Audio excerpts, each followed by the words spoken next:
expert.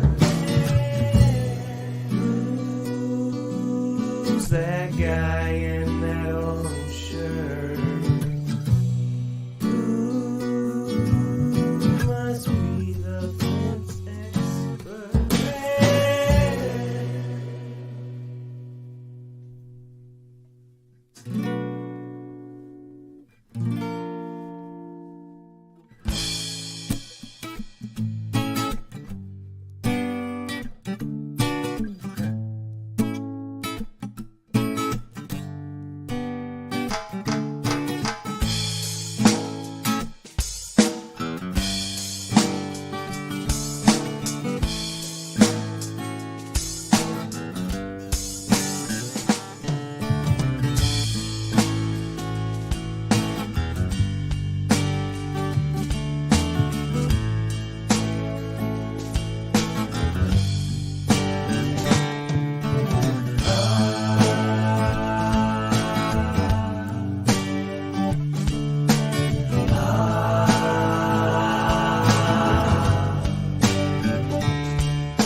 It's almost time to talk about the fences. It's time to discuss operations and expenses. It's time, it's really time to elevate small businesses. It's time for Joe to drop his knowledge. It's relentless. This rhyme of mine is getting a bit ridiculous. So here we go. We're live with Joe. Enjoy the show. What is up, Fence fam? So good to be back with you guys, virtually as it were. I appreciate you guys joining us on another live Ask the Experts Q&A here on Saturday. If you guys are listening to this on a podcast, you are listening to a recorded version of a live conversation I host most every Saturday. We start at 10 a.m. Central Time, and we go to about 11-ish, depending on where the conversation takes us. If you enjoy this podcast, if you like what you're listening to, if it brings you value, it would mean a lot if you reviewed it, shared it, just tell your friends about it. Always makes a big difference. If you guys are watching us live, thank you so much for taking time out of your Saturday to join in on the conversation. Before we jump into that conversation, let's first say a huge thank you to the live sponsors. As always, the original sponsor, Expert Professional Wood Care Products, and now Gopherwood. That guys are a sponsor because we use them. We used them for quite a long time before they came on as a sponsor. It's a great product. We really like it. We feel a little bit safer using it around our team members, or our team members using it, and around our clients' families, their pets and kiddos, that sort of thing, because it is the stain that doesn't stink. We like it a lot. Speaking of stain that doesn't stink and Expert Professionals Wood Care products, the man, the myth, the legend himself, Caleb Roth. Joe, good morning. How are you? Caleb, I'm super well. How about yourself? I'm doing fantastic. Thanks for having me on the show. Another Saturday morning. It's I got my coffee, I got my salty water here, and I'm ready to roll, man. All right. I love it. I love it. I love it. Well, first and foremost, how goes things at Expert Professional Wood Care in Gopherwood? Man, it's great. We just finished up Operation Team First yesterday, first Friday of every month. We always get together from like lunchtime to about 3:30 in the afternoon. We break bread and we do something cool together, something fun. And yesterday we all swapped jobs. Okay. 3 hours. So everybody, it was pretty fun. We do things like that. And I gave the State of the Union address like I do every month, and off we go to the races. So life is good, man. Everything is awesome. We're fired up for Monday. I love it. I love it. There's something to be said for cross training, for getting everyone comfortable in another position. And I find that some of the best players are really able to do that. Really good A players. I guess maybe if we have a huge corporation, you could stay in your lane, but when you have small business, everybody's going to be able to pivot, and the best people, man, they can change hats really easily. And it's really good to be able to have those kind of people around. Yeah. I mean, flexibility is always key, because you can have a gap in the team for whatever reason, and having somebody that can just step in and fill that gap easily is always a plus. And it was probably a nice change of pace on their end as well. Yeah, I got to pre-stain yesterday. So we our service department sold a pre-stain job for a deck. They're staining a fence and a deck, and then the lady wanted another part of the deck built or something. So we're building that, and so we stained a bunch of decking boards barnwood yesterday, and I did it with all ladies, and they smoked it. I believe that. I bet the attention to detail was on point. Primo. Well, I tell you what, so pre-staining is I tell you what, it's a going thing right now. We've got we've got a project. I took 4 or 5 stain slips out yesterday, but we've got a project it's one of those projects you just don't see fall in your lap. It's about 600 foot, 6 foot privacy, cedar material, steel post, the whole kit and caboodle. So that's going to take a little while to get pre-stained. 900 and some odd words. Yeah, the one you want every day. Oh man, if we could only sell those, that would be fantastic. You just quit selling everything else, wouldn't you? Yeah, I sure would. Oh man, but no, yeah. So let's do this before we dive into it, because I think this conversation is going to take us down a positive rabbit hole. But I think we're going to be down there for a while. So let's say hello to folks real quick before we jump down. First in the chat, I don't want to say as always, but pretty consistently. Front Rock Fences. Good morning, Joe and Caleb. Just sold another stain job. Visited a job I stained 2 years ago, and still looks beautiful. Good morning. I love it. Good morning. Hey, what color was that job? The job that you stained a couple years ago. What color was it? I'm always curious. We just at Caleb's advice, we switched recently. Our go-to stain color went from chestnut to pecan, and I tell you what, Caleb, sharp. It is really sharp. Nice. Yeah. On that, we use Eastern Red Cedar boards, and it looks nice. You got to start supplying me with pictures of those, because it's not very common in the U.S. that people build with that material. Yeah. And so I grew up using it, and so I'm a little partial to it. So having photos of that would be really cool. Yeah, we'll send them right over. Absolutely. Gary O'Neill, good morning, y'all. Hi from Austin. Hello, Gary. Texas is usually pretty well represented in the chat. Making all things new, deck and fence care. What's up, Justin? Good morning from JFHQ, Lincoln, Nebraska. National Guard weekend doing riot control training just in case things get hairy this summer. Could you imagine that the lead of a riot squad is Justin? Yeah. I don't think you even have to do anything. I think you just send him to the front and everybody goes home. And then some little guy comes with a rock, Oh no, we've heard this story before. Get out the shields, boys. Well, Justin, hope your weekend's going well. As always, appreciate your service.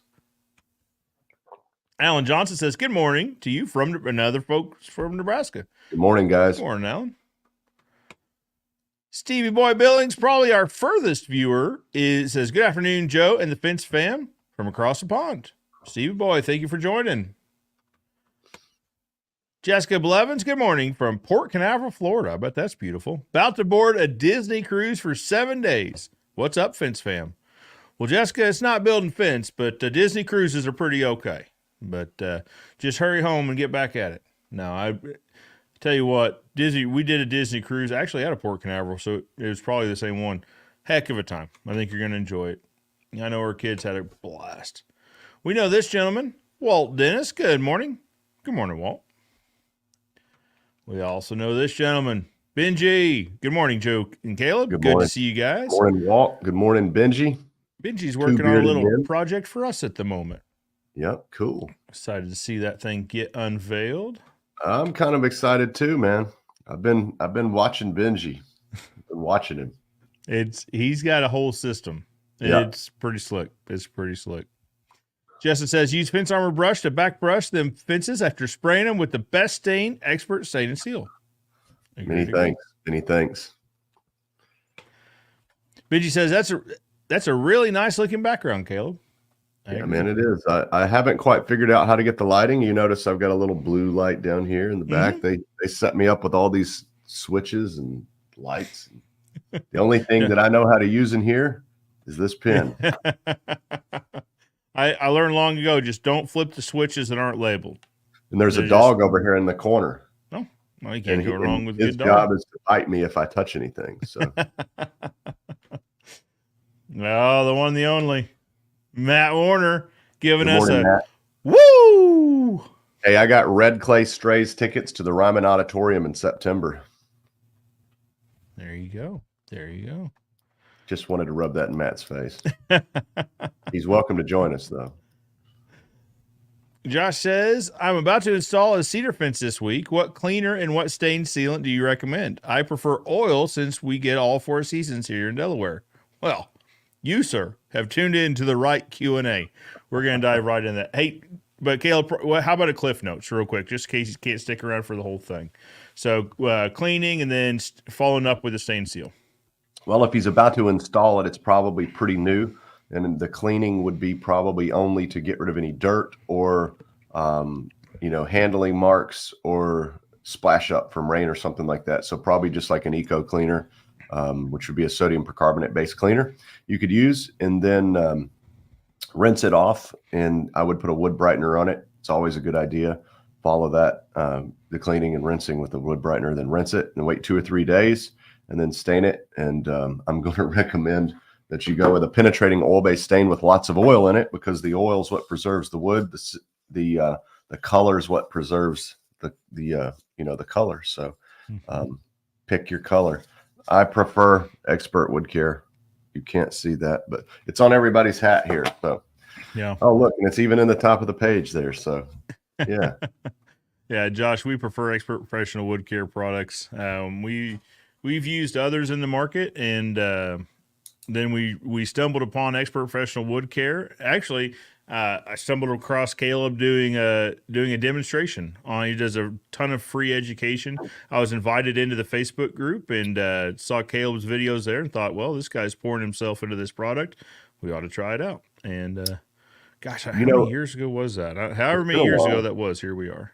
I would recommend, I think here's a common pitfall a lot of people fall into. They build this beautiful cedar fence, and it's gorgeous, and you really don't want to do anything to it because it's so beautiful. Mm-hmm. And so a lot of people think, well, I'll just put a clear on there. But if you go back to what I said earlier, I said the oil is what preserves the wood, and the color is what preserves the color. So color comes from pigment. Pigment is like the sunblock. This is what blocks the UV rays. This is the sacrificial layer, and the color looks nice, but all it is sunblock. The oil is what goes inside the wood and preserves it from the inside out, keeping the water damage out, keeping warping, cracking, twisting away. So you can put a clear finish on your cedar fence, but it's still going to turn gray naturally. So you can put a transparent stain on your fence and it's going to look great, but a semi-transparent, like what you see over my shoulder here on this pecan color, a semi-transparent it's gonna really color the wood. There's lots of options there, but it's gonna last a lot longer. So you're gonna get both the protection of the oil and the protection of a maximum amount of pigment. So anytime I'm talking to people with new cedar fences, I say, I know you love the way it looks, but if you put clear on there, it's going to turn gray. So I always recommend a semi-transparent so you can get the most life out of it. Well, and you still see all the character of the wood. He's Oh, yeah. talking about putting a cedar fence up. There's going to be a lot of character in those boards. A nice chestnut, pecan. We were just talking about this. We switched to pecan from chestnut, but just a nice medium brown will still show you all the character in the board. In fact, depending on the type of cedar, it can just accentuate a lot of that as well. Yeah, there's not a whole lot of wood grain in these samples, but what wood grain is there, you can still see it with these semi-transparent colors. So don't be afraid to put a semi-trans on there. You'll really like the way it looks, I think. Agreed. The big takeaway there, I like that you're already on page with oil-based, since it's going to get all 4 seasons, and it's going to continue to nurture that wood. Caleb, you use the example of like when you're cleaning and preserving boots, right? You don't use a water-based cleaner. You use a oil base to preserve it, right? To waterproof it, that sort of thing. So for sure. And also you can buy cedar pre-stained lumber too. So absolutely. What a segue. Speaking of cedar pre-stain, Caleb, who in the world would they go to find something like that? Man, well, I hate to make the whole show a sales pitch, but I'm working, so I've got to do it. So Gopherwood obviously is our brand of pre-stained lumber. Got it into, we're very excited, Stevens Pipe and Steel. Oh, very good. So that's sort of a big announcement for us. Now it's not sitting in stock at every location in America, but it's there in a couple, and they're doing a good job with it. And so if you want stain or Gopherwood, you can reach out to the guys at Stevens. But then we got a bunch of other places too, that we're getting sort of overwhelming response with people bringing the products on. So if you've got a fence supply yard near you or even a lumber yard, you can ask for it, and they can bring it in for you. So let's talk a little bit about Gopherwood. What is it? Maybe start with the lumber itself, the board itself, and then obviously I think we know the stain that it's pre-stained with. But what about the lumber? Well, really and truly, Joe, Gopherwood is a service. Okay. I don't want people to mistake, and that sounds kind of crazy, me saying Gopherwood is a service, but the idea behind Gopherwood is that wood lasts longer when preserved with an oil, conditioning oil, penetrating oil stain.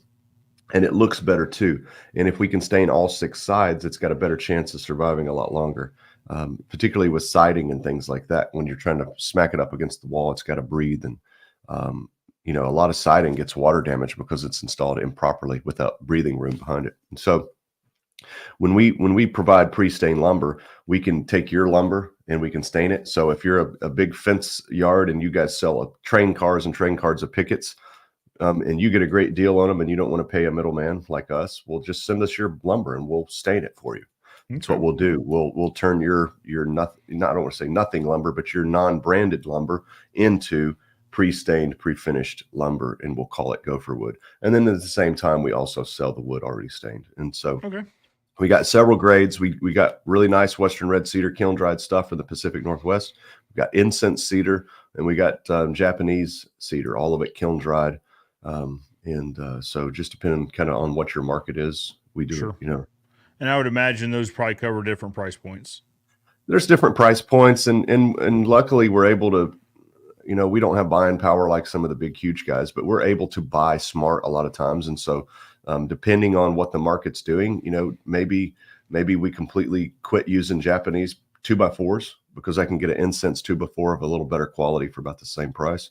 And then maybe the market fluctuates, it depends. So we try to buy smart and we stay on top of it, and we iterate our material a lot, because what we do is when we bring material in, we're handling it, every single piece. Every piece goes through the machine. We feed it through by hand, and my guys know what they're looking for.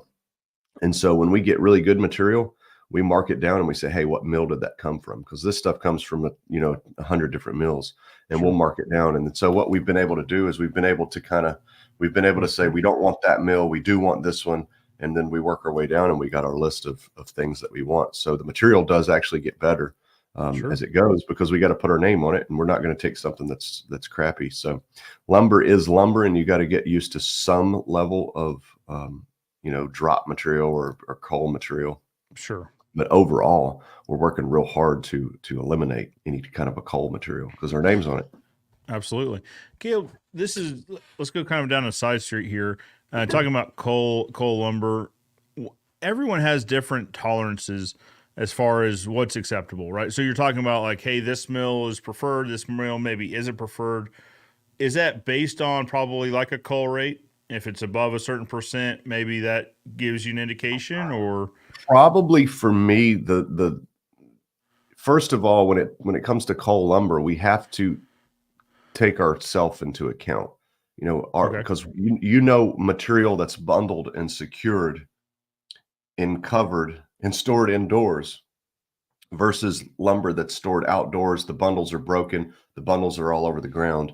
Sure. First of all, I think it comes down to core values in your company. If you walk outside and you see all your stuff laying all over the yard, are your guys instantly picking that up and going, oh my gosh, we can't have that. We need to straighten this lumber up. Let's bundle it back up. Let's get some straps on it. Or are you letting it go? Because that's going to contribute to your coal. And the last thing I want is you to think I'm selling you coal material, but when I walk to your yard, your lumber's all over the place and it's not stored properly. Sure. So we got to look at that. But I think that's core values of the company we're dealing with. But on the core values of the company, the mill we're buying from, generally what we notice is quality of, I guess they call it fiber, quality of the actual material of the wood. So if we're ordering stuff from a mill and they send us a bunch of trees and every 2x4's got the center, we can see the rings. If all the growth rings are an inch apart from one mill, but all the growth rings are like really super tight from another, then we know, hey, we want to go to these guys because they're buying better logs. They're selling a better quality product. So when it comes to coal rate on our end, that's what we're looking at. We're looking at a better quality log typically makes a better quality piece of wood.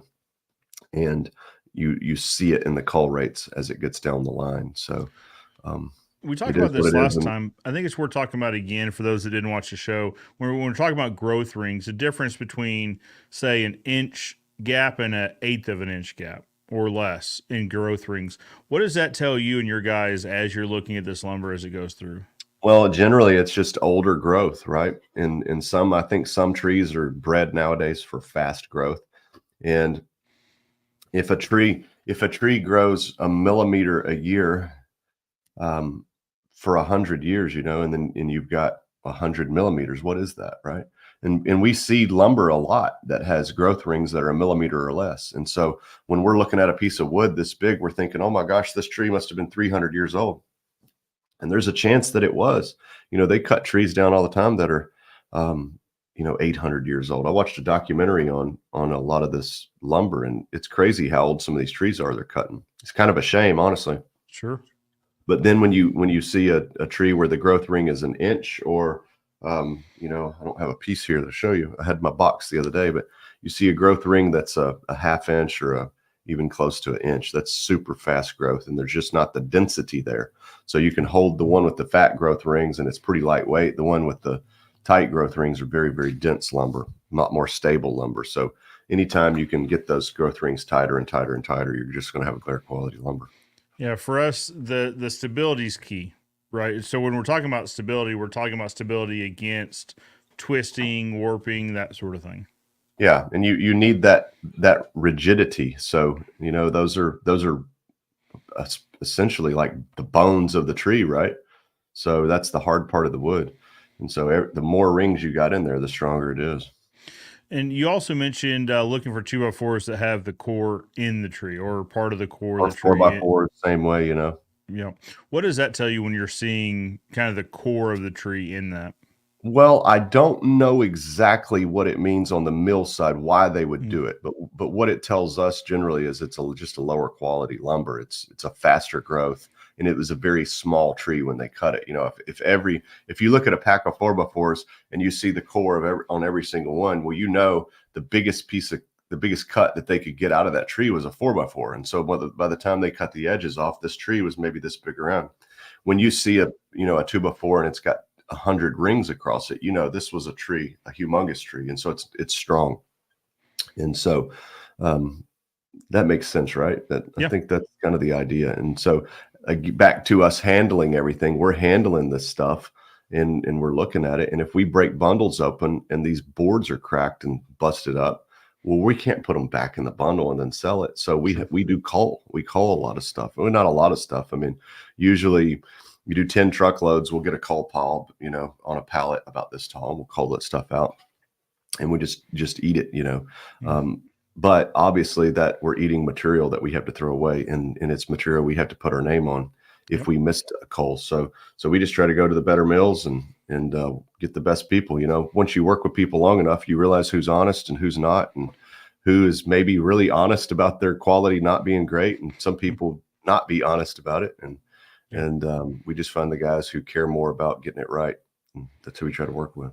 Absolutely. Let's say hello to a few more people. Scroll back up here. Justin says, good morning from Detroit. Good morning, Justin. Good morning. Good morning. Roger Bentoncourt. Hello, Joe, Caleb, and the rest of the Fence fam. Good morning. Good morning, Roger. Noah Devine. Hello, Noah. What is up, Joe, Caleb, and the Fence fam? Hope everyone's having a great weekend and crushing it. Good morning. Agreed, Noah, agree. Walter, how are you, sir? What's up, Joe Everest? Expert stain is second to none. Completely agree. Good morning, Walter. I got to say, Walter is a truly good guy. Yeah. If you shake Walter's hand and look him in the eyes and he tells you something, you can believe it. There's an old saying, if he says it's going to rain, you better set your buckets out. Walter's a good guy. He's big in the fence business here in Tennessee, and it's good to have good people in the business. Absolutely. Agreed. Roger says, let's not forget those affirmations. Absolutely. The hearts, the like doesn't actually go into the algorithm anymore just because it's too easy you got to hold it down and pick one of those. Here's a secret for you. It doesn't matter which one of those you pick, just as long as you pick one of the other ones that isn't like. For example, Desiree is angry right now. She gave us the angry face. So Desiree, I'm sorry. I see your comment, so we're coming to it. But Marcel gave us a heart. So Marcel, appreciate it for sure. Don't forget the affirmations. Thank you, Roger, for reminding us. We also know this gentleman. Well, Muck Tape Extreme Tape Measures is not a gentleman, but we know Christopher, who is behind Muck Tape Extreme Tape Measures. What is up? Hey, guys, what's up from Philly? Huge benefit is the stain with ultra-low VOCs. And I think that's the part, Caleb, correct me if I'm wrong, but that's the part when I say, the stain that doesn't stink, that's the first way we're picking up on that. Is that right? Is if you were to open a bucket of whatever and you get a really strong, it's a chemical. I don't know. How would you describe that smell? Well, it's poison. I mean, at the end of the day, it's very difficult to make a product without any type of VOC in it. The furniture we're sitting on, the table I'm at, the chair I'm in, it's all has VOC in it. And it catches on fire, you're in trouble, right? But the thing that we've been able to do is we've been able to use an oil carrier, a non-drying oil carrier instead of a solvent carrier. And the carrier is generally what makes up the vast majority of most stain formulas. So water-based stains, it's a water carrier. Oil-based stains, it's generally a drying oil, which is a small amount of that, along with a solvent carrier. So what we've done is we've made a drying oil base with a non-drying oil carrier. And so we've just replaced all the solvent, the thinner, with an oil. And so some people say, why does your product cost more? I say, well, it costs more because there's more in it. If you have a product that's 80% water or 80% solvent, that 80%, when you put it on your surface, that evaporates. Sure. It's designed to evaporate. And we're just leaving, that little bit of drying oil and pigment there, where our product doesn't do that. And so it's just a whole different animal. And it's kind of unlike anything out there. I mean, there's a few things that are kind of similar to it, but nothing like that. And the main reason is simplicity, safety, health and safety. And we want something that's actually going to preserve the wood, not just preserve the color. A lot of stain brands are, they like to to tout that they're cut. You go to the big box stores, 15-year warranty on this finish. And the thing, it's like, well, the piece that peeled off is still good after 15 years, but the wood looks awful. And that's the big problem that we notice with a lot of products is you put them on the wood, and over time, the wood, the color's good, but the wood's warped, it's bent up, and it's, the runners are separating from the post. And that, to me, that's like, why are we wasting our time? We have a beautiful warped, cracked, and rotted fence now instead of just a gray one. And so the idea is let's give the wood what it needs, and the color will be a byproduct. The color will be a bonus. And so we just use the color as a gauge to let us know if the oil needs refilling or not. So these stains fade away slowly, and as they start to fade away, turn gray, that means it's time to recoat it. And the cool thing about that is also you can recoat it without stripping it away. So Bingo. A lot of cool benefits to it. Yeah, the maintenance coat after several years is as simple as just reapplying the product. I mean, you'd want to clean it first, just to clean off all of whatever wound up on that board, but don't have to strip it, don't have to sand it, don't have to do any of that to prepare the wood for staining again. Yeah, the cool thing is a lot of people don't really understand the chemistry, and I didn't until I got into it. But like water-based product, it's very difficult to make a water-based product that is as low VOC as what we are. And so I was talking to a company a couple of weeks ago they've got all these LEED certifications, and they've got some different government certifications for being eco-friendly green product in their water base. And they said we are 34 grams per liter on VOC, and we're very proud of that. And I said, we are 7 grams per liter VOC in an oil-based product. And people, it's, so a lot of times guys will call us and grill us, and they'll say, hey man, oil-based versus water-based, oil-based versus water-based, and, about the health and safety aspect of it. And I said, man, if you just knew all the chemicals that it takes to make a water-based stain work, oil works naturally. It just works. We know it works. We see it wicking. We see it doing its thing. Water-based is not made to preserve things. So basically you got a bunch of chemicals, and to make a the list to make an oil-based stain may be this long. The list of ingredients to make a water-based may be like this. And so that's why we have plans to go into the water-based market, but it's a lot harder to make a clean water-based product, man, because you just have to have so much in there to actually make it work. And so I don't know, man, I'm pretty solid on the oil. Well, I always think about, so in school, in middle school science, it was the oil and water, and you filled up a beaker of water, then you poured oil, and then you watched it separate, and then you talked about the differences and why it does that. I always think about that, and you could, there's also, not in stains, but you see other companies will have vials of it, and you shake it up and you watch it, and then it separates out itself. I always think about that, and I try to describe that when we're talking to customers. I said the oil stain naturally repels water. Oil will repel water. So by having it in your lumber, it's naturally going to do its job. It doesn't have to be forced to do it. It doesn't have to have any additives to do that. It naturally does it. It also makes your fence look great while doing it.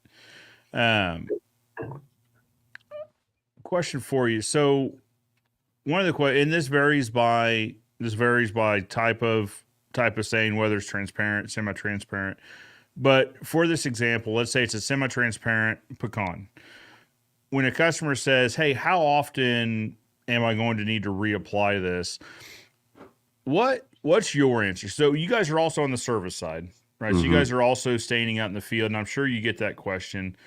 What is your typical answer to that question? Well, it's a huge topic. And so I'll start by saying that in the industry, long before I ever got into the industry standard was and remains every 2 years you would do maintenance on flat, smooth surfaces. Every 4 years you would do maintenance on vertical surfaces with a semi-transparent stain. And that's pretty standard. That rule of thumb really works well. But I think the best answer is as needed. Okay. And what I mean by that is there will be times, you know, we, if you look at the number of projects that our product goes on, it's, I mean, it's thousands and thousands and thousands. It's beyond my wildest dreams on how many projects our stains actually go on. So we get the feedback on this. And generally speaking, um, just like the guy earlier from Front Rock Fences says, in 2 years, it still looks good, still looks great. That's generally how it goes.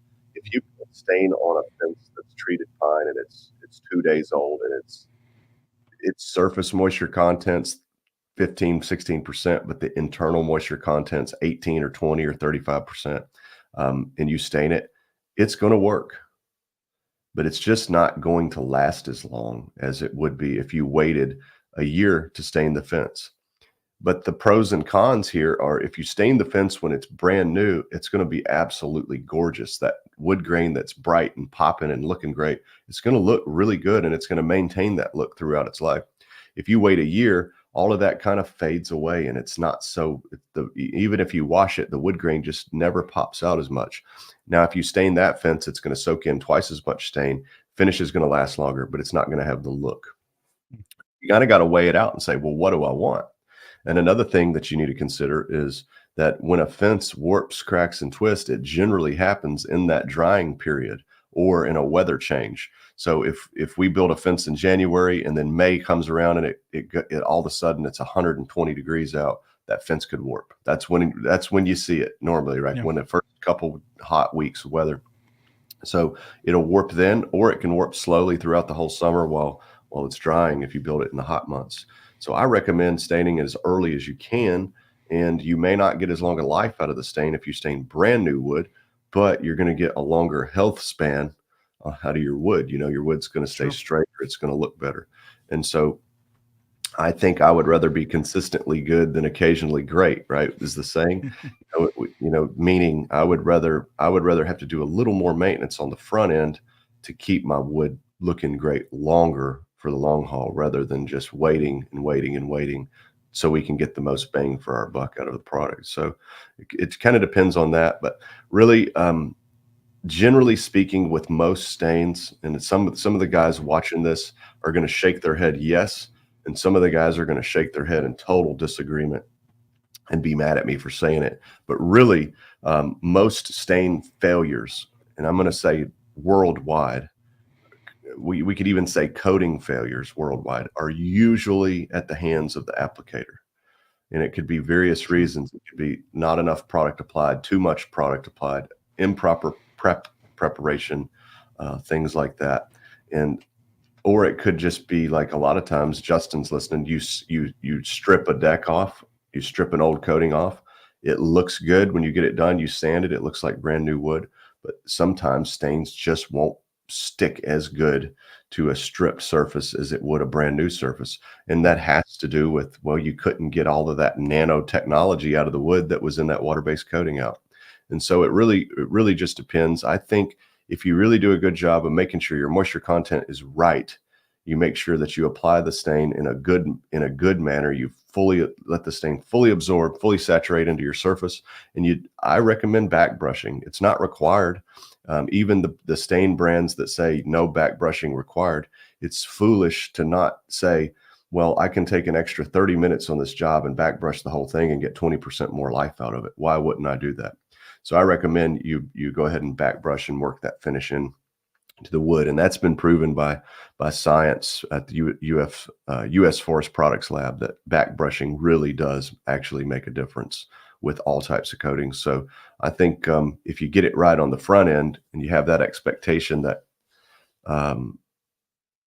this wood's extra brand new, we're going to go ahead and stain it now. We're paying it forward so that our wood looks good for longer, and we may have to, come back in 2 years and touch it up, but it's going to be a straight fence.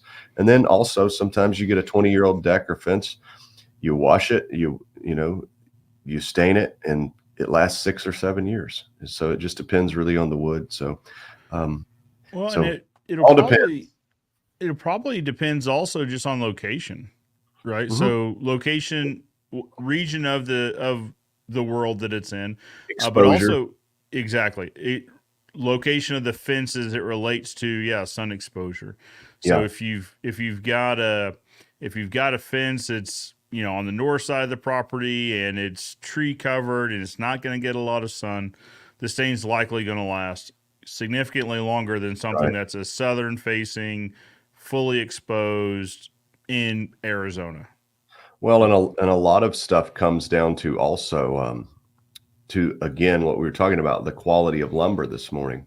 A lot, if you stain a wood that's poor quality, it can't absorb as much product, and there's not enough hardness there for it to bite into, as compared to something that's a lot older wood. So a lot of guys that have stain manufacturing companies, the classic test is I'm the chemist and I'm going to test our product, and you're my helper, and you're gonna create the samples for the competitor's product. Hmm.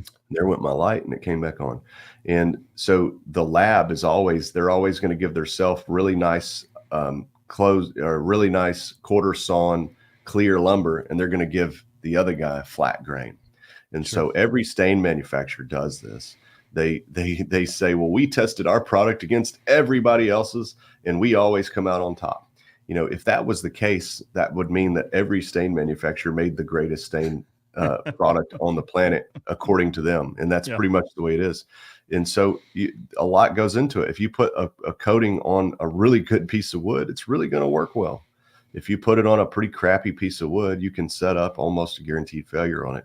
And so be careful when you hear stain companies touting that, our chemists are the best in the world and they've tested everything. Well, sure, everybody does that. That's your job. You're supposed to do it. We test our products. We test other products on occasion, but generally, it's not even in our same category. If we're testing something, we're testing some, different technology that we want to learn about and figure out. We try to sort of basically test our stuff against itself. Let's see what it's doing, different types of wood, and how can we improve it. Could really care less about competing with Sherwin-Williams or something, because they're a $15 billion company. They can kick our butts if they want. How can Sure. we compete with their team of 7,000 chemists? We just can't. So we just want to get really good at doing what we're doing. But you just got to watch out for that, the type of wood, because some guys will build, they'll stain 10 decks in a row and 8 of them are really good quality lumber, and then 2 are really poor quality lumber. And the stain doesn't last no matter what brand they're using. And they can become disheartened, or they can become upset with whoever made their stain product. And the fact is if we get really good at identifying what that wood looks like, we can have a whole lot better idea on educating the customer and say, I know you want 7 years out of this coating, but your deck boards, come down here and look at the end grain with me, and we can see here's what the grain looks like. This deck's probably going to need a little more maintenance than your neighbors over there. And let me show you what theirs looks like. They got all these quarter sawn boards. Theirs is probably going to last longer than yours. So, but this turns into a great selling tool, because now you can say, well, I know you couldn't afford to do the stain or whatever. I know you couldn't afford to build the really good deck, but now you really can't afford to not stain it, because your deck's going to need more maintenance. It's going to have a shorter lifespan. So great way to segue into a sale there. But just got to be able to learn the material, learn the wood, and be able to educate the customer on that. And you should generally be okay. That's where our maintenance comes in. Absolutely. As needed. We want to maintenance this as needed. Hey, I'm going to skip down in the comments real quick, guys. If we haven't pulled you up, we will here in a minute. But Benji's got a nice follow up to that. So, talking about maintenance codes, after the first touch up, does it last a little bit longer before the next touch up, the second touch up? Generally, yes, as long as you don't typically with oil-based stains, like, all the ones down in Texas, and there's California ones, there's all these ones, including Expert. Generally speaking, yes, it will last longer. The only time I could think that you might not get it to last longer, particularly if we were talking to fences, is if you did a really good job staining it the first time, and then in 2 years you were a little gray around the edges, and you came in and you just hammered it, and you just hammered it again with twice as much stain as you should have used. You could get a buildup on the surface, because only so much can absorb in. And if you get a buildup, all of sort of a I guess, a tackiness, you would call it, but it wouldn't be very tacky. It would just be sort of a buildup. That buildup could weather away and peel off. Okay. So you want to make sure you do a good job on the second coat. And again, this is why back brushing could be the thing you add to your business that makes your stain jobs last longer, because you're breaking surface tension, and you're going to remove any of that buildup that if you got it. All right. Great answer. Great answer. All right, let's go back up towards the top. So Josh was talking to us about his cedar fence. He said, "Awesome. I'll look at your products for this. I think you'll do well checking them out." Desiree says, "Good morning, gentlemen." Good morning, Desiree. Appreciate you. Good morning, joining Desiree. us. Good to see you. Now, if you'll remember, I had said she was the one that gave us the angry face, but she clarified it. It's the kids. She's throwing the kids under the bus. Kids on. Well, okay. We were at this FFA banquet last night, and it went for like 3 hours. So our 4-year-old, we finally broke down and let her have mom's phone to mess around on, and she's got games and stuff. Well, then next thing you know, she's on Instagram. Like, there's no telling what she liked under her mom's account. So who knows? That algorithm could look a little different today. But I don't know about the algorithm. I get on our Instagram every once in a while for our company Instagram, and it's just everything that you could imagine is on there. And I'm thinking, like, I don't know. If it were me, it would be like old Harley Davidsons and like big elk hunting or something. But there you go. There's none of that there. So it's not that good. It's not. Yeah. It's not that good. Let's see. Les West says Commonwealth Fence Company out of Lexington, Kentucky, tuning in. Welcome, Les. Just talking to some fence guys in Lexington yesterday, so good to see you. Very good. Commonwealth Robert Whitaker. Fence. That's a great name. What's that? Les West. Commonwealth Fence Company. That's a really good name. Yeah. Yeah, I thought you're complimenting Les West. That's a good name as well. That could be like a 100 location fence company, Commonwealth. That's a good name. Absolutely. Robert Whitaker is with us, Purple Coaching and Consulting, Magnolia Fence and Patio. Robert Whitaker checking in. Good morning, sir. That's a mouthful to have to say every time. .com, right? You can just email me at Purple Coaching and Consulting, Magnolia Fence and Patio. I feel like that a lot of times when we say state and sell experts, it's such a long, such a long URL. Well, so our first one was ozarkfenceandsupplyco.com. I was like, okay, so I'm going to have to spell this for you because there's no way we end up with the right. Let me just. Hey, man, my first staining company was called Central Tennessee Fence Staining.com. Yeah. And then I shortened it to tnfencestaining.com. And bingo. Yeah, we went searching for URLs and came up with ozfence.com. Like, yeah, that's better. Less likely something's going to end up somewhere else. Yeah, I bought ozark.com. If you want it, I'll probably let it go. Yeah, for a steal, I bet. Yeah. Like $400,000. Oh, well, then, yeah. Yeah, I'll just Venmo. You got Venmo? I'm trying to get the Walmart family to buy it, So. So I always wonder, so there is a ozarkfence.com, some guys out of Colorado, actually looks like they do incredible work. I always wonder, like, how much of our emails wind up at them? But then their emails don't wind up at us, so maybe not. They might one day just say, we're giving you the URL, so they'll leave it alone. Well, or it turns into like, hey, how many of these leads would you like to buy back? Because we got some leads for you. Yeah. Actually, people that are looking for you specifically. Les West says, how long do you have to wait to stack lumber that you run through the pre-staining machine? That's a good question. Well, it depends on a lot of things. I'm going to give you a lot of depends answers. Okay. I heard a guy say once somebody asked him, they said, do you wear diapers? And he said, well, it just depends. So anyway. Yeah. So it depends on the setup of your staining machine. If you're using a machine, it depends on if you're dipping, I like dip tanks too, man. But obviously when we run stain in a dip tank, we stack it vertically for a certain period of time, probably an hour, 45 minutes before we're able to then down stack it. And the reason we're doing that is we want gravity to run all of the excess stain off, so that when we do lay it down flat, we don't have any pooling. Because if you have pooling, when it's laying flat, it can't go anywhere. It just has to sit there. Yep. And if we're vertically stacked, the pulling will run down and gravity will work for us. And so depending on, and the reason I tell you that is because it depends on how your machine's set up and what kind of product you're running through it. So if you're running through like a clear finish on this pre-stain machine, and it's a penetrating oil, and you're just putting just enough on, you've got your brushes and your rollers down tight, and you run it through this machine, and it's slick. You can go ahead and stack it. But the more pigment you get and the more liberal you get with getting all that on there, your brushes and rollers are going to have a harder time removing that excess. And so if we pull boards out and you can take your finger and you can just kind of write your name in the board in the stain, well, that means that there's a lot of stain on the surface. And so we want to stack that up vertically, probably like 10 minutes, 15 minutes, just long enough for that wood to run anything off and soak in really quickly. And then you can lay it down flat. Now, I've had guys like the Idaho painter. I interviewed him 2 days ago. It's not, the podcast hasn't released yet, so stand by. You heard it here first.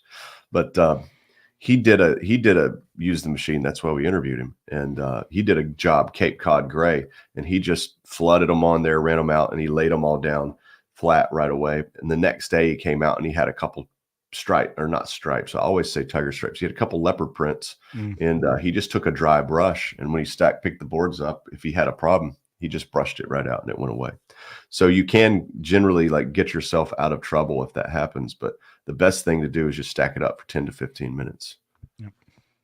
Well, that's a great question. I could have given you the short answer, but I gave you the long answer. No, the detailed answer gives more context to it. My wife would be proud of me giving the long answer. Alan Johnson says, this is very interesting. I never paid any attention to the growth rings in lumber before. I will start now, being more observant. I think you'll find it's pretty interesting, especially if you watch how they perform long-term over time to see, if you're looking at, if your lumber rings have a cup in them already, we'll put it up and see if a cup develops. And if it does, see how it relates to that grain. I think it all starts to make sense.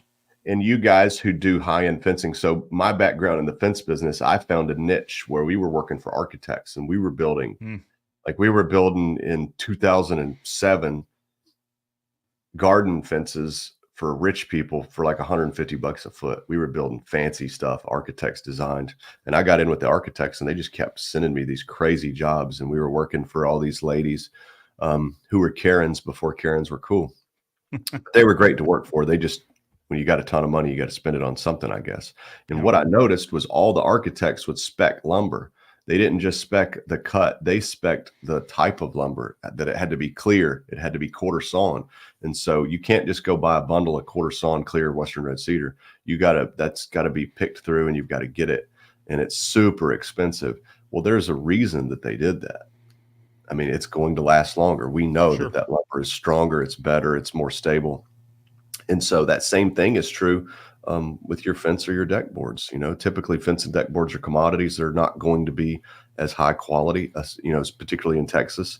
In the lumber business, no offense to my Texas brothers, but Texas is a dumping ground. According to every lumber company in America, they say, well, we send the cheapest, worst stuff to Texas because they'll take it. You got a lot of fence companies down there. And so you just got to pay attention to what you're getting and understand what you're getting. And that will help you also to not be so hard on yourself. If you build a fence that maybe cracks or warps, why is my stuff doing this? Well, let's look at the lumber. And the same thing, if you've got a stain job that fails on you every once in a while, you can say, well, and I'm particularly talking about smooth surfaces like decks. You could also look at lumber type. Could also be the product. So I won't rule it out, but definitely combination, maybe even. Yeah, lumber can definitely have something to do with it. Absolutely. James, hello, welcome. Good morning, James. What's a painter doing watching a fence show? Well, it's a stain show. Show you cross audiences. Glad to have you, James. Good morning. I tell you what, welcome, James. Desiree's letting us know she has a 5-month, a 2-year-old, and a 4-year-old. So a handful. I raised you one. Desiree is coming from New Braunfels. Oh man, I messed that one up. What do you think? Just outside of San Antonio, Texas. Okay, there you go. We just scored one of the top 3 businesses. Congratulations, Yeah, Fence and I Stain. saw that. I voted for you. Congratulations, Telling Desiree. you. Absolutely. Ansley Staining and Exterior Works. Congratulations. Julio Marin? Hello. How long will the stain last when using the pre-stain machine? So what's before? Probably the question is before reapply is required. Well, again, it depends. If you're going and getting, decking boards, like yesterday, we went and got wet pressure treated pine decking boards, and it was needed for a project our service company did. They went and got it. They put it on drying racks. They dried it for 3 or 4 days. Got the moisture content down between 13%, and the highest we found was 16%. We stained it. And when we go install it on the job, probably had to touch some stuff up, touch up the ends when we cut them. And that's not going to last as long as if we came out there and stained the same stain on a 3-year-old deck board. Just not going to.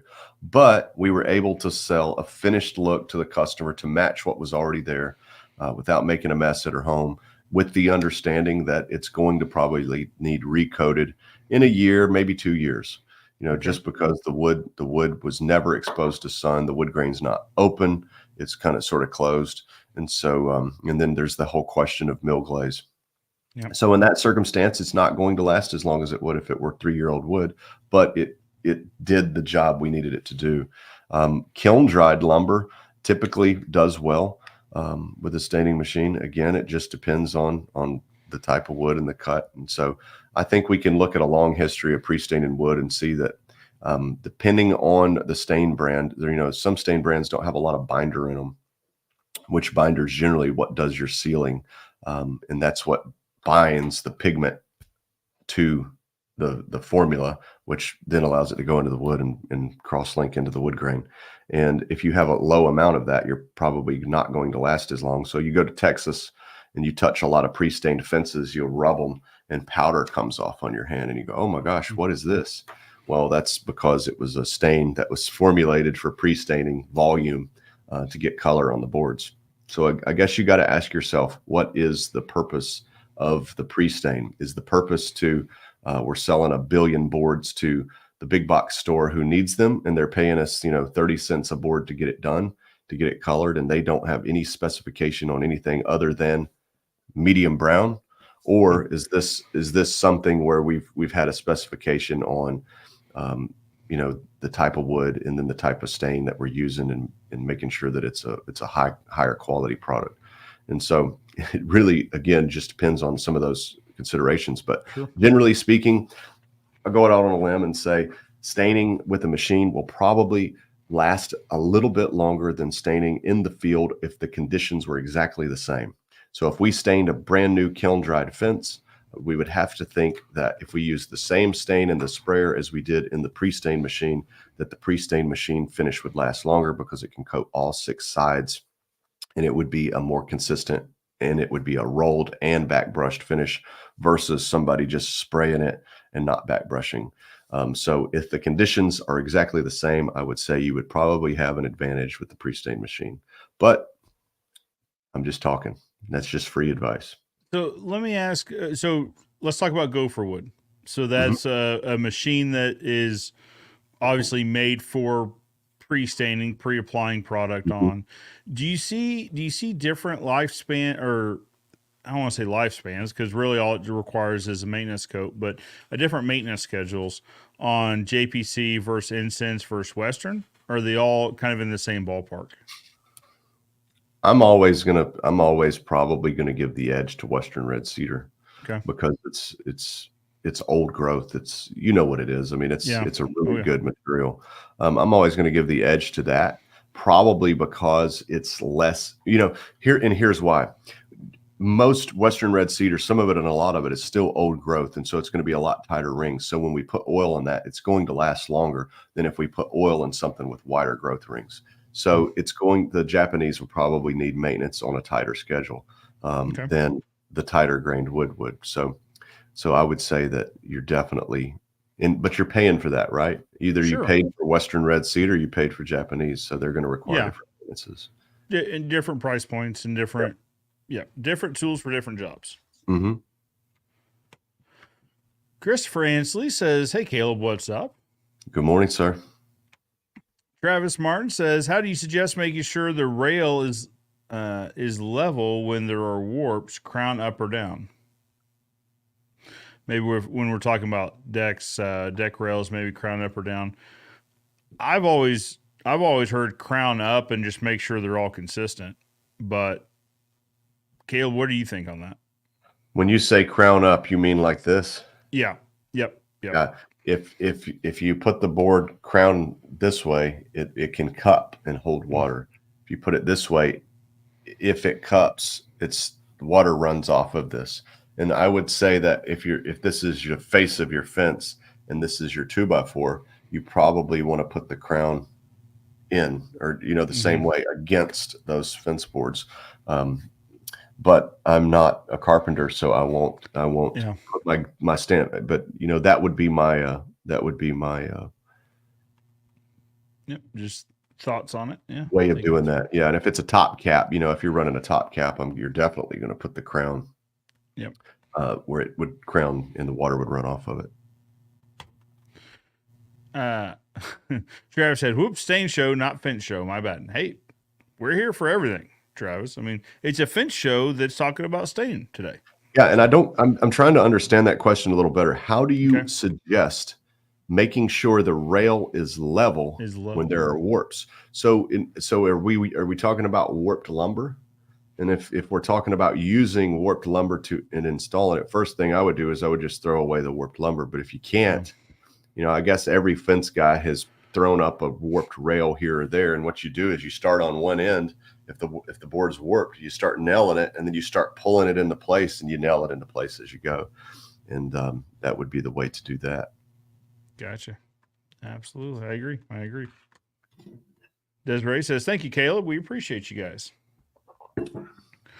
Well, guys, we're an hour and 2 minutes into this, and we haven't talked about staining in the spring, which is absolutely what I said we were going to talk about. So, Caleb, if you've got just a few minutes, maybe we run a little bit long and we talk about that. We talk a little bit about. I've got some notes. All right. Actually, we're back to 2-hour shows.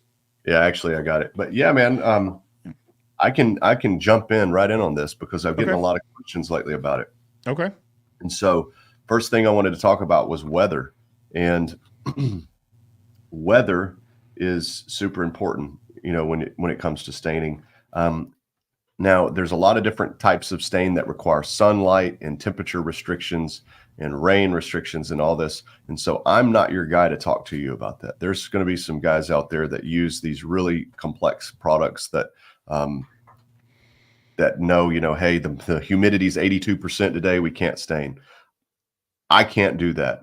We're in Nashville, Tennessee. And if you don't like the weather, just wait 5 minutes. It's going to change. So what we typically deal with is it's 148 degrees with 210% humidity, or it's raining, or it's snowing, or it's just completely clear and it's negative 25 degrees. That's kind of like our 4 temperatures, right, in Tennessee. So we're always constantly changing, and we have to be able to go stain fences and decks in any of those weather conditions if it's dry, minus the rain, at any given time. And a lot of times we have 5 days work week, right? Well, it's raining on this day, and maybe this day it's really, really, really hot. We've got to compress all that work into our available time. So weather's super important, but with the products that we use, it's not as important. So the factors that we take into consideration with penetrating oil-based stains is not the temperature and it's not the humidity. We're looking at wet versus dry. So so I don't have to look at all 3 of those things with the oil-based. I just have to look at one. Is it dry? So rain, the question I've gotten, a lot of people say the questions I've been getting lately usually means, well, they've got one question. I can honestly say in the last month, I've probably gotten 30 people. I'm not Joe Rogan, not 30,000, but I've had about 30 guys message us, email us about this question. And then I've seen quite a few more come in, calls to our office, and then post on social media about rain. So generally speaking, again, rain depends. But the question is, how long do I have after staining before it can rain? And so, wow, big question. It depends. It depends typically on the absorption rate into the wood of the stain, and then if it's a vertical surface or a horizontal surface. So, in a nutshell, the quick answer is, let's just say if it's a vertical surface, ideal would be 4 hours if it's a rough vertical surface, and if it's a flat surface, ideal would be 24 hours. Okay. Now, we know conditions are never ideal. Sure. So on Instagram several years ago, we did a video where we stained a fence. We stained the side of a brick and vinyl siding house, and as soon as we finished spraying it, we took a water hose and we rinsed the stain off the brick and off the vinyl siding, and then we sprayed the fence, and the stain didn't come off the fence. And everybody said, "Holy cow, that's magic. That's photoshopped. It's not real." The fact is, it was real. The house was wet. The brick was wet, so the stain could not absorb. We stained the fence. The fence was very dry. The stain immediately absorbed into the wood. And then so once we sprayed the house down, the stain was just sitting on a wet surface, so it just rinsed away.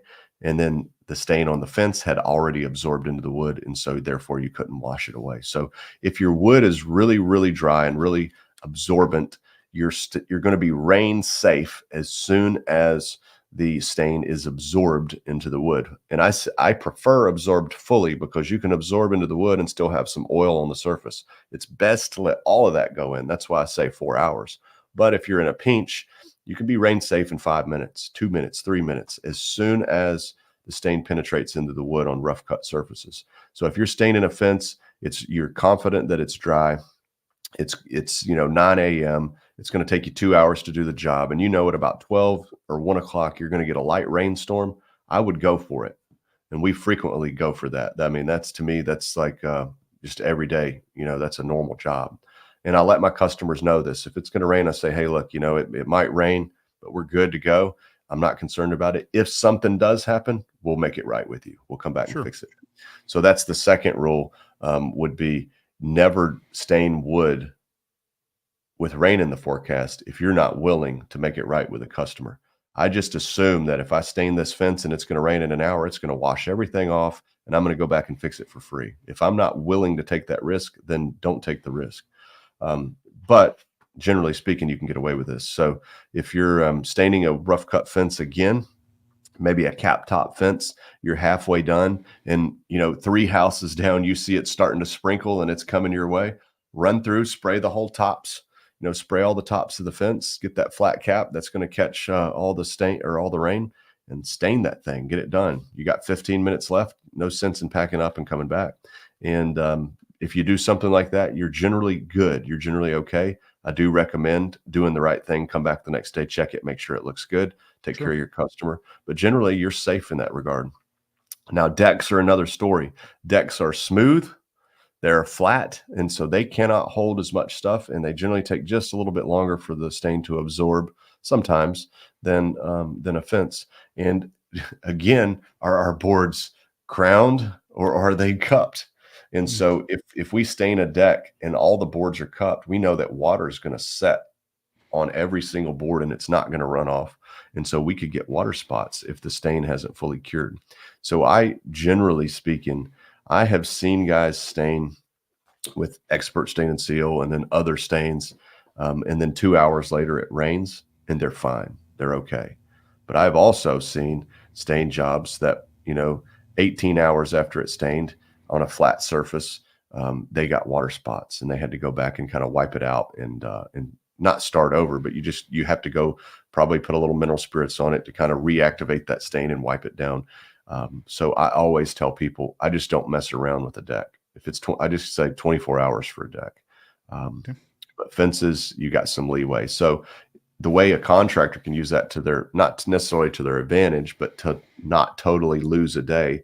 If you have a fence to stain in the afternoon and a deck to stain in the morning, and that we're going to get rain at 1 o'clock in the afternoon, I'm going to cancel the deck job. I'm going to move it 3 days down the pipeline. I'm going to take the fence that I've got for the morning or for the afternoon and the fence I've got for tomorrow morning, and I'm going to move them both on my schedule, try to get them both knocked out before 1 o'clock. And if we get a little bit of light rain, it won't affect those. Now, I didn't get the deck done, but I still got 2 jobs done today. Sure. And so that's how I'm going to do that. And you made, which makes room for the deck in day 3 or 4. Yeah, you got to be good at playing Tetris with your schedule when you're in a stain business. But the good thing about it is people, if it's raining, the coolest thing about the staining business is, Joe, how many calls have you gotten that said, it's raining, why aren't you building my fence? It's snowing, why aren't you building my fence? Yeah. It's 700 degrees, why aren't you building my fence? It's 20 degrees, why aren't you here? Yeah. If you call, people have so many preconceived notions about stains. You can literally, you don't want to make excuses. I want to go get the job done. But if the conditions truly aren't right and you call your customer, you say, Miss Jones, we planned staining your fence this morning, as you know, or your deck this morning, as you know, but it looks like it's calling for some rain at about 10 o'clock this morning. And I really just don't want to take a chance on that. We want to do this job right for you. So I'd like to reschedule. They're all for it. They say, no problem. So people are generally more understanding with that. Well, but when it's generally a want, not a need, right? Meaning that, like, you hush your mouth, Joe. This is a necessity of life. Well, as far as timing goes, right? So with fencing, if we delay a fencing project, it's, well, my dogs are getting out, while my kids are running in the road, while my neighbor's dog's in my yard getting after my kid. There are some pressing needs, right? But when we were rescheduling stain, I think that was why there's more understanding, because we weren't worried about safety and security of pets and kids. Right? Yeah, man, I agree with that. And that probably has a lot to do with it. When I first started in the staining business, here's a common scenario that happened to me. I trusted the weatherman. Okay. And so we're all ready to go. It's Sunday night. I'm thinking about work tomorrow, and then the rain forecast comes in. 94% chance of rain. They're talking about it. It's going to be terrible. It's just going to come down. So I will go ahead and just face the inevitable. I'll text my guys and say, don't come in tomorrow. It's going to rain. And I'll text the customer and tell them, it's going to rain tomorrow. And they say, no problem. Come when you can. And then I'm sitting at home and I'm going on Monday and it doesn't rain. And by the time that I figure out it's not going to rain, even, because it's overcast today, but it never did rain. If I just saw Roger Betancourt's comment. And so so it doesn't rain. Sorry, Roger totally caught me off guard there. But if it doesn't rain and you took the day off, you've lost a day. And it was very common that when it was calling for rain, it didn't rain. And then the next day I go to do the job and it rained that day. Of course. And right. Without fail. So what I learned, and it was go, no matter what, we're going. I think of ourselves as like, we're the Delta Force of staining. We're going no matter what. We've trained for this. We're ready to go. We know what to do. And so many times we're driving in. So we're about an hour outside of Nashville and we work in Nashville. We live in the beautiful hills of Tennessee. And we love that. So we make that drive, and many, many days making that hour-long drive into Nashville. And you can see the city coming up down Interstate I-40. You see the clouds are coming and you're going, oh man, it looks like it's going to rain. You get to the job, you get the job done. And then 2 hours later it rains, and it's a fence and it's a light rain and we're good to go. Yeah. So we were able to get our day in, or a half a day in. And there's also times when we drive to Nashville and, about the time you get to the job, the bottom falls out of it. But I would say that if you averaged all that up over a year's time, we were able to get more work done, more customer satisfied by just going no matter what. If it looks like it's going to rain, we're still going to go for it. And obviously you got to use good sense when it comes to stuff like that. Yeah, there's some judgment there. Benji said there used to be a famous fisherman in Louisiana, Frank Davis, used to say, never cancel the fishing trip until you're stepping into the boat. Weather ain't dependable. So it sounds a lot like what you're saying. Don't cancel the job till you're there and it's raining. Well, I think, it's kind of like the family dog that you had when you were a kid. You always remember him being the greatest dog ever. If you ask Yeah. your mom, she'd probably say like that was the worst dog. Yeah. We were so glad, he was so aggravating. Chewed on my furniture. Yeah, but I remember, I'm a kid of the 90s, so I grew up in the 90s, and I remember the weatherman was right, Hmm. and he may not have been, but I think more than that, I remember the old folks who said, it's going to rain today. It's sunny out, and you're like, these guys crazy, and it would rain. It rained. And so I think we've lost our ability to judge weather. And so I think if you really try to open yourself back up to stop looking at the Weather Channel so much and start looking at things like a barometer, all the old folks had a barometer. All the old folks had creaky bones that they could feel the barometric pressure changing. They could feel that in their bones, and they could smell it. You can smell the rain coming. Yep. So I My think granddad would always do that. yeah, man. Smells like rain. If your job is to work around the rain, why wouldn't you learn to read the rain like like an Indian did, 500 years ago? So Yeah. I think you can work on that and not depend so much on the Weather Channel, but actually on the weather itself. And then also we've got an app that we use. It's a U.S. government weather app, and it shows minute or hour by hour wind, dew point, humidity, percentage of rain, percentage of thunder. We use that. They use this weather for scheduling military operations for flying for Air Force, and that's kind of a secret weapon also that I have. And so you can see hour by hour what the wind and rain is going to do, and that app's real helpful also for dew point, because dew point's important. If you get up early and you're trying to stain a deck, you can't stain it before the dew point rises. So you have a temperature line and a dew point line, and these lines are going to run parallel during the night and early morning, and then that dew point's going to raise way up. And once the dew point's up, generally you can go ahead and stain because the wood's going to be dry. So I will share that with the audience sometime. I don't know how to do that exactly because it's a complicated URL to put in, but you can use that. And another thing that's great is like next week, we were really looking at our schedule for next week, and they said, it's a 90 or 100% chance of rain every day. And I said, well, let's look at the app. Let's see what it says. And they were looking at it and they said, see, it's green all the way across. I said, well, let's zoom in and let's see how much rain we're going to get. And over like an 8-hour period, it was like a 98% chance of over 8 hours, we're going to get 0.06 inches. And I thought, well, I said, we're staying next week. We're going to go for it. And that app is really good for wind, dew point, and seeing just exactly how much rain is going to come, because it might rain 0.06 inches on one side of town. The other side, it doesn't. We'll just reroute our crews and we'll go get the dry stuff. There you go. Let me give that app out. You touched on something else, and that was temperature.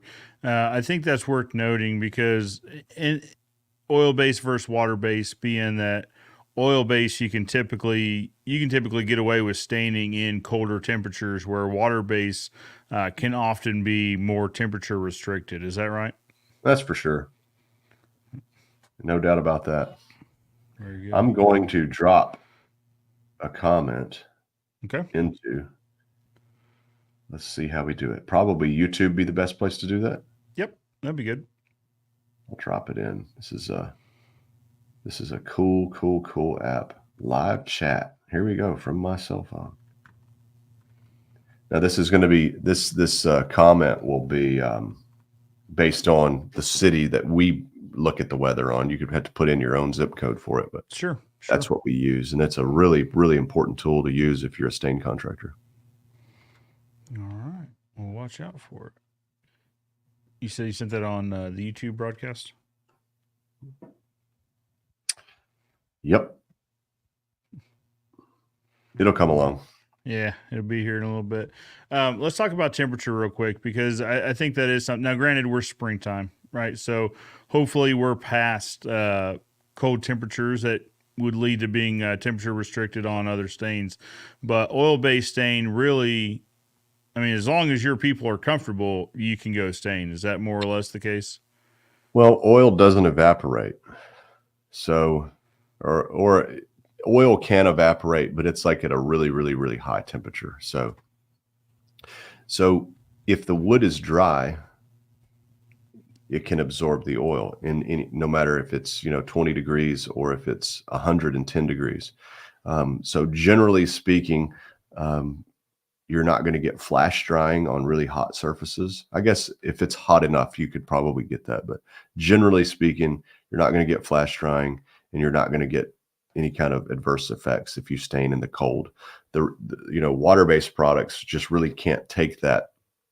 The temperature restrictions on water bases, a lot of it has to do with the nighttime temperature. So if you're staining during the day, a lot of water base says don't stain below 50, because generally if it's 42 degrees during the day and you've got this water-based film that has not yet fully cured, and then it gets down to 28 at night, it'll crack that finish. And so you go back to the stain job and you'll have 1,000 spider web of hairy crack, hairline cracks all throughout your finish, and you'll have to do it again. And so with oil, you just don't get that. And so, yeah, you can use oil and penetrating oils in pretty much any temperature condition, as long as the wood's dry. And the opposite of that's true too, right? Like in the heat as well, because there's some where you would worry about flash drying or anything like that. Well, water-based products will flash dry because water dries and evaporates in heat very quickly. If you've ever tried to wash your car in the summertime and you got soap on the car and the soap dries before you can rinse it, you know how quickly water can evaporate. So if it's super hot, water can evaporate quick, giving you flash drying, and you'll be left with a stain, but no way for it to get into the wood because the water is the carrier. Sure. Solvent base evaporates rather quickly too, not as quickly as water, but still very quickly. If you've ever wiped something down with alcohol or mineral spirits outside, and you see that, like particularly a great example would be if you're wiping a car window down to clean it for a sticker, you're going to put a sticker on, so you wipe it down with alcohol. Well, it's wet, and then all of a sudden it's dry. It evaporates completely with no residue. That's the job of solvent. So you put solvent-based stain on a really hot deck, that solvent can evaporate again before the stain goes into the wood. If you're using a oil carrier, that oil might get a little bit thinner due to the heat, but it's not going to flash dry. So it's still going to have the ability to carry that stain into the wood and then cure. So yeah, you got a little more leeway. So the thing that we think is so cool about that is a lot of guys' season is this long. Yeah. 6 months for a lot of the northern seasons, using solvent or water-based products. If I can give you an extra month and a half on this end and an extra 30 days on this end, you go from a 6, 7, 8, 9.5 month season, from a 6 month to a 8.5, 9 month season. We've totally changed your quality of life during the wintertime months. So I think it's real important for contractors to look at a stain like that, because it can extend your season. And that's really the big benefit of it. For the average do-it-yourselfer, it's kind of handy because, hey, it's a cold and I've got nothing better to do. I'll stain my deck. Sure. Or it's hot. But if you're doing this for a living, that those qualities can really, really make a difference on your ability to produce income for your family. Absolutely. Well, before we wrap up, we've got somebody here. The one and only. What's up, Kenny Dugan? Stain Man. Morning, guys. As always, late to the party. Well, Al, as always, better late than never. So, Caleb, it's not dropping in the comments because on you guys YouTube. Blocked me, haven't you? No, we've blocked URLs so that someone can't drop a crazy URL in the comments, sort of thing. Let me see if I can tell it to you. Okay. This is real easy. So let's type this into the box. Okay. Forecast. You got this, Mark? Okay. Forecast.weather.gov. It's a long one. So forecast.weather.gov/map, MAP, click, CLICK, .php. Now, there's a whole bunch of other stuff on the end of it on my end about latitude and longitude and all that, Yeah. but I think that should get you where you need to go. So give that a shot and see if that will. I'm gonna try plugging in the browser and see if we can't share it here. So.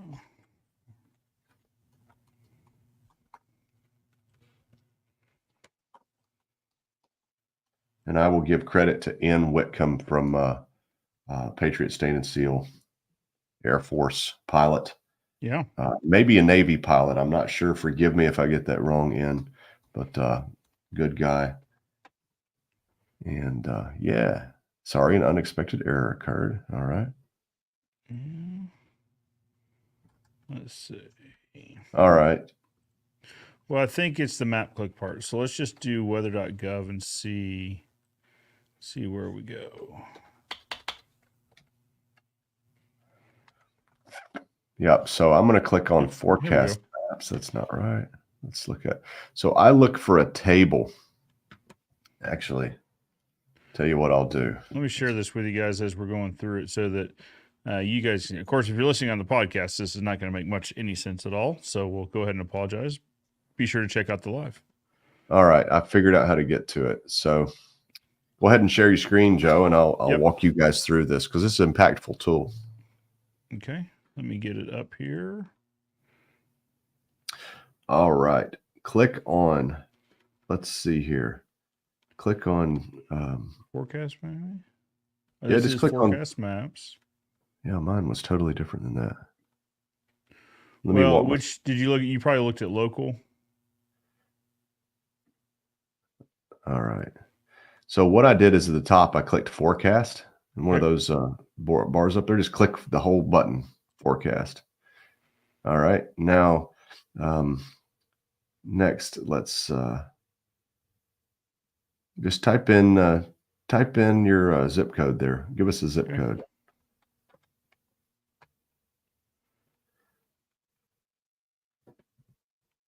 Yeah. So, all right. Scroll your screen down. Mm-hmm. I'll tell you what, Joe. Why don't you let me share? Because I got it on mine, and I don't know how I figured it out, but I got it. You got it. So you should have a share button on yours. Or present. Yep. So I just went to weather.gov. Okay. And then I clicked forecast. Oh, let's see. So I don't want to see forecast maps, but let's see. I'm the guy talking about something that doesn't seem to work, but you're looking for hourly weather here. So I'm going to type in a zip code in Nashville. Let's see here. And then I'm going to scroll down to this. So I just typed in my zip code or a zip code for Nashville, and I'm ignoring all of this, and I'm looking for this guy right here. This hourly forecast. And so this is the gold right here. And I can look at 2 days at a time. The light is daytime. The dark is night. And so we have 2.5 days worth of weather forecast here. And we can go forward 2 days, and then we can go again forward 2 days. So this is that dew point I was telling you about. You have the green line, which is your dew point, and you have your red line, which is temperature.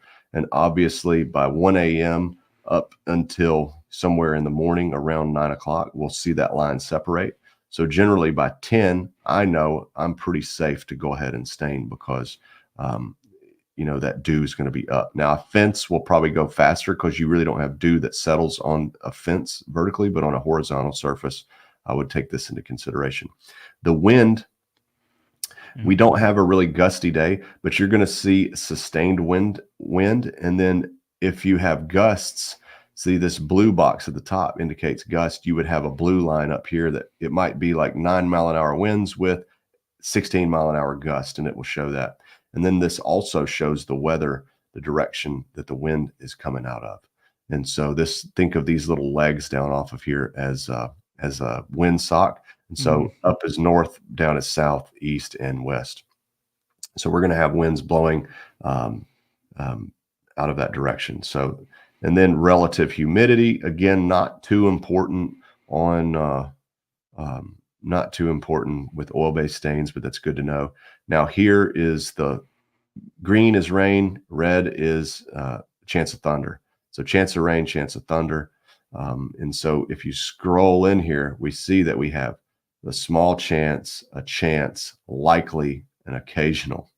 And so when you see this, oh, we have all this rain that's going to come in, I can see that today in my area, this is Saturday, this first box, I can see that we have a chance of rain, but it's, the first part of the day up until 1:00 p.m. is 0.01 inches, and there's a chance of 0.01 inches.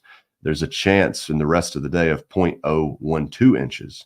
And so we can see that the rain, the weatherman said there was a big fat chance of rain and it was, going to rain, but we can look at this and see how much rain they're actually talking about. And we can see what way the wind's going to be blowing, and we can see when the dew point is. And so we can take this and we can paint a picture and we can say, all right, we know we can't stain this deck or this fence until the dew point changes. And we know once that dew point does change, we're going to have low winds, which is good. And there's only there's only a chance of getting some real major rain that could affect anything, till what is that? That would be 2 days, 2 days later, the next 24 hours. We should be able to get 24 hours. So if we were staining a deck, we could say if we stain it at 10 a.m., we get done by 1, we probably won't get any major rain until the next day. And then you can make that call. It gives you just a lot better ability to make that call. So hopefully that helps. I know. Absolutely. Hopefully that helps you. That's the way we use it. Now that website is full of different weather forecasts and charts, but I'm trained to use that one, and I can look at it and instantly know what it's going to do. So that's what we use here. Good. Very good. Very good.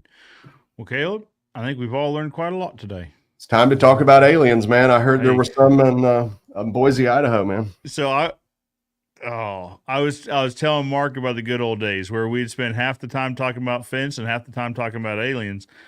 Well, what do you think about aliens, Joe? Well, listen, they're real and they're out there. We just got to find them. That's the thing. Or maybe they're among us already. Maybe Benji McKinney is an alien. He's a pretty smart guy. I could see that. You know what's funny? Who was it? Someone was doing an interview with Elon Musk, and they made him fill out a CAPTCHA form before they started the interview because they think he might be a robot. He's like, all right, can you please point to the bicycles in this picture or whatever? Same thing. Benji's incredibly smart, so he's probably an alien. Yeah, absolutely. And I'll give guys one more thing on that map. The reason it was difficult for me to get into it and find it is because I have it saved for my zip code on my home screen of my phone. So I just hit the button. Okay. So if you do find that, save it as a shortcut button on your phone. And then you too can have no idea how to get there, but you know that you just push a button and it works. Hey, listen, my phone knows how to get there, and that's the important part.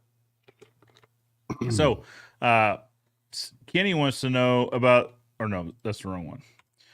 Tell us about the cheese cave. I feel like everyone makes a bigger deal about this than what it actually is. There's an area called Springfield Underground, and actually they're building a second one. But it's this mammoth cave. So they're drilling it out. They're bringing tons of rock out. They're crushing it for gravel. And that's kind of, fencing conditions we live in around here where they can build caves underground. But there's like millions of square foot underground that are walled off, refrigerated, the whole thing. So Kraft Cheese, they lease a very significant portion under there, and they store cheese. And we'll do interior pins, like they have a product that can't be contaminated with other types of cheese or something, so we'll do a pin for them to put it in. But then there's people like you. They're like, "Have you heard?" Because I saw this on TikTok. They're like, "There's a cave in Southwest Missouri, filled with cheese. What are they hiding, and why won't they tell us?" Like, what they give tours of the cave. Like, you could just sign up and go take a tour of it. Like, they probably won't show you all the cheese, but they'll open the door. They'll be like, "Hey, there's the cheese." They age it under there. I don't know. I don't think this is the conspiracy we're looking for, Kenny. But maybe that's what they want us to think. You never know. Never know. I would say if we just all keep doing what we do, man, keep going to work, keep taking care of your family. Yeah. It'll be hard to stop America if we just keep being Americans, man. So you know what's funny about this cave though? So Kraft has a significant portion. There's also like a dairy that Highland Dairy's got space down there because consistent temperature, right? But also it's secured access. There's 2 entrances, a north and a south, and that's about it. That we know about, yeah. So that's true. That's true. But there's also data centers down there because it's secured access. And I've always wondered, I was like, why is everyone talking about the cheese and no one's talking about the data centers in there that have like private security? Like nobody, it's the cheese we're talking about right now. Like I think, not for nothing. Now we're on to something. What is the cheese hiding, you know? the cheese is just the distraction. Now, have you heard the one about that national state parks are actually like UFO landing areas? Have you heard this one? I don't know, man. I'm a big fan of Theodore Roosevelt, and so he started the parks to preserve the trees and the land and the buffalo, and so I think that's probably what that's all about. But you never know, man. I like national parks, and sometimes you do hear those things about all the disappearances of people, and it shows, you know, they're all in national parks, and I'm thinking, man, how many people disappeared in Chicago last weekend? That nobody's talking about. All that on the maps too. So I think if you were to say what places in America had people just disappear in the wilderness, well, it's got to be the state parks or the national parks because that's the only wilderness there is left. Wilderness, yeah. Thank you, Teddy Roosevelt. We have some wilderness left here, you know. There's a guy down in Florida. He's a park ranger or something, and he was talking about this where he's like, "Listen, there's parts of this park that are off limits to everybody. Like there's security back there." He goes, "There's animals that wander out of this, like exotic animals, like lemurs. Where do they come from? Nobody knows. They tell us that there's exotic breeders in the area, and they just get loose from them." I don't know that that's true. I don't know that it's not true. But I don't know it's true. He said there's stairs to nowhere. That's like, where's the lemur from? Africa or South America? Yeah, something like that. Lemur, I think it's Africa. Yeah, and so you're saying that there's a place in Springfield or Florida or Missouri? Yeah, no, this is a Florida guy. Now, this is TikTok, which means it's true. Yeah, but I don't have TikTok. Yeah, well, see. I'll have to remember that when I'm sending you videos now. So I'm sure, like... Yeah, you know... Every time, you know, somebody will send me a TikTok every once in a while, and it'll say like a fence video, and I'll click on it, and it'll be some guy dancing, and I'm like, and I just turn it off. Like, what are we doing? It doesn't work. It never is the link that you send me. It's always a different link. So there also is parts of the Grand Canyon that are off limits to the public, secured by private security. So. With so one guy again, okay, TikTok. So, but this guy swears ancient hieroglyphics that are etched into the walls down there. He got in somehow. I'm sure. I mean, you don't think that the Grand Canyon's been grand for people in America for the last 10,000 years? I mean, of course it is. It's like, hey, look. Yeah.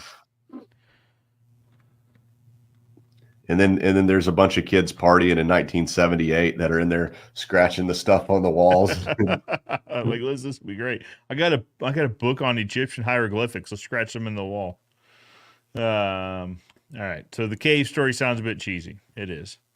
Jeremy's got so the conspiracy theory in your area is that people flock to pay decent money for a crummy dinner and watch people ride horses. Mark, do you think this is the Stampede? It's got to be the Stampede. There's not conspiracy. That happens. This used to be called the Dixie Stampede, but in today's day and age of being politically correct, it is now the Stampede. It's no longer, and you had the north side and the south side, and you could choose which side to sit on. And you all had dinner, and then they would do like this competition where, you know, like horse tricks and like all sorts of stuff. That's pretty cool. You know, I always wanted to go see one of those places where you eat dinner and you watch the jousting on horseback. Oh, yeah. Yes. Like real jousting. Like Excalibur type stuff. Yeah. I want to try that. But I don't want to. Next time we're in Vegas. I don't want to break all my ribs. So No, I just want to watch it. Yeah, but I mean, at one point they had that at the Excalibur. We'll have to ask Brian about this if they still have it over there. But, FWA Las Vegas. You going? not going. Not going? No, no, because so that's like Wednesday, Thursday, Friday, I think, or actually, I think they added Tuesday. That next week is West Coast Fence Show, Okay. and so we would have to been there Monday through like Wednesday of the following week. Week and a half, 2 weeks, just So Vegas. Then where's the West Coast show at? Reno. Reno. Yeah, West Coast Fence shows in Reno. So it is. It's also in September. It's just following was the FWA Fence show. So it's man, no, FWA Fence show follows it, I believe. They're one's right next to the other, and so we kind of looked at the calendar. I was like, guys, I don't really love being gone for 2 weeks anywhere. Much less, I understand Reno is not Vegas, but I also understand that the same, like 2 weeks is a bit much. I feel like, or a week and a half. Man, I hear you. Well, if I'm going to be gone 2 weeks, I want to be in the mountains. Yeah, getting lost somewhere. Yeah. So, and West Coast Fence Show happens every third year. So we kind of made the decision. It's like, listen, let's go to the show that's every third year. We're not gonna do it as big as Fence Tech, but we're definitely gonna set up. We're gonna do some live video, recorded video, the whole thing, just to try to show that, because it's not gonna be back for another several years. So nope, we won't. Unfortunately, we won't be there. No. Nope. Jeremy's got. So everyone on the Facebook group wish Denny Lint, SSE, so Stain Steel Experts, a distributor, a happy birthday. He is such a kind person. Yeah, man. Denny Lint is a jewel of a human being and a great role model to many young and old men alike. So happy birthday to great human being. Absolutely. Happy birthday, Denny. Absolutely. I met Denny at the training you guys put on. Yep. Absolutely. All right. Well, before we go down the rabbit hole of aliens, we might just decide to land this plane before, both of our channels get canceled, because we're on to something, of course. Yeah. So, Caleb, thank you so much for coming on. Man, always thanks. have such a good time. Always enjoy talking with you. We got to staining in the spring eventually. I think we covered a lot of good ground, though, specifically about, Gopherwood, the different types of lumber available for Gopherwood, the staining process, the staining longevity sort of thing.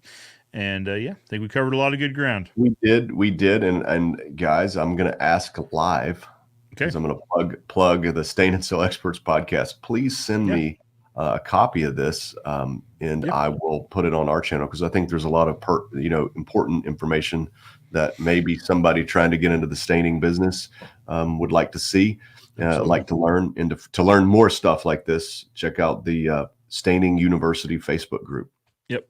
Well, and that's where I came to find you. That's how you and I virtually met in the very beginning. I was in this group. I saw you putting on a ton of just free educational content. Guys, here's how to apply it. Here's how to mask. Here's how to the whole thing. And I was like, man, if this guy's giving away this much content for free, he's got to be all right. And then let's check out the product, and the rest is history, as they say. Fair enough. Absolutely check out the Facebook group and the podcast as well. There you go. Yeah. Thank you, guys. As always, much appreciated. Absolutely appreciate you coming on a Saturday. I know Saturdays are tough, and so say thank you to the family as well. Well, I'm trying to talk you into having a 5 a.m. show, man. I mean, we could get this thing, over with. Well, one of us would be on this show at 5 a.m. Joe comes in at 5 a.m. and says, Caleb, how do you stay up this late? I go, man, I think you got this backwards. Oh, yeah, you're on the wrong side of the day here. This is the beginning, not the end. Caleb, thank you. I do appreciate it. Everybody. Guys, appreciate you watching. If you're listening to the podcast and you've made it to the end, thank you so much. If you'd like to participate in this content next time, check us out on Facebook, YouTube, LinkedIn. Well, really, wherever you get video content, there's a good chance we're going to have a live there. So we'd love to have you guys there to talk with us next time. If you guys are watching us on the live, thank you so much. I really appreciate you guys taking time out of your Saturday to watch this. If you're watching it recorded live, That's okay too. If you're watching it, if you've got any questions, drop them in the comments below. Even after this live is over, it turns into a recorded live. Those comments come to me. If you have a question for Caleb, drop in the comments and I'll forward it to him. Beautiful. With all that being said, appreciate you guys tuning in. Caleb, thank you so much. Yes, sir. Guys, Joe Everest, the fence expert, reminding you, the good fences make good neighbors, and I'll see you next week.